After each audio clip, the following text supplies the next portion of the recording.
So, I know, may pinagdadaanan ka nga. Pero paano ka nagko-cope up ngayon? Nanonood lang ako ng Bluey. Ayun lang. Well, walang nagtanong, but, nangyari? Oo. Well, wala akong short answer for it.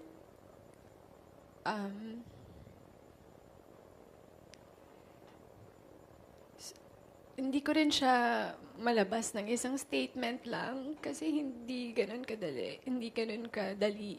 Sobrang complicated niya na situation.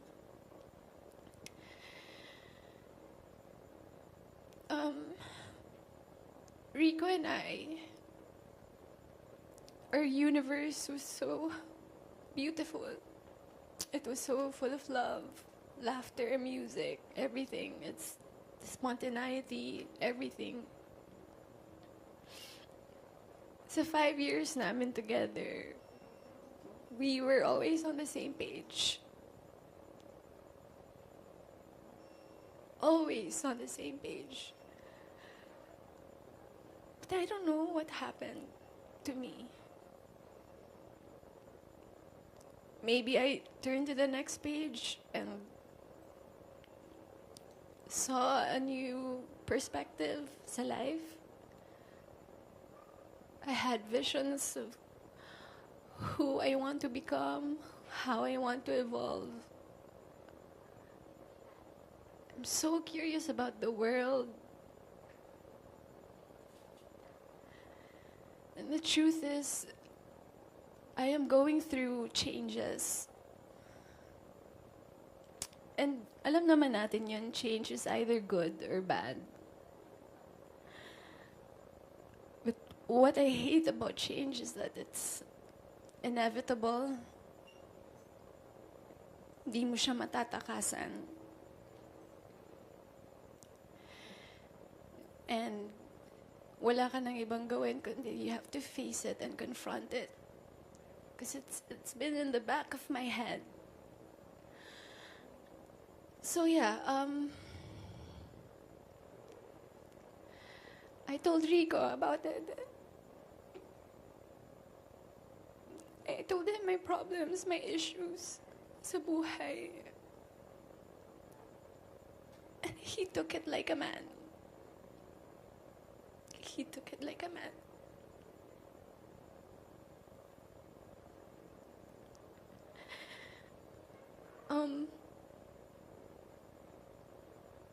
It was a very difficult talk because I love him so much. I love him and he loves me, but I have so many questions about my life and how will I go on sa buhay with him when I have so many questions about me, my sense of self. It was so difficult. But it was a very polite separation. Up to the very end of our relationship, it was still full of love, full of understanding. And Rico is one of a kind.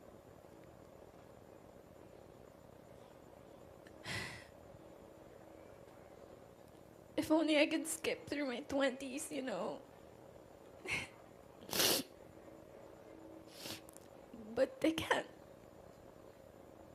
I have to face it. I have to sit with my feelings and acknowledge my changes. Ayun lang. Ako, sorry to hear that.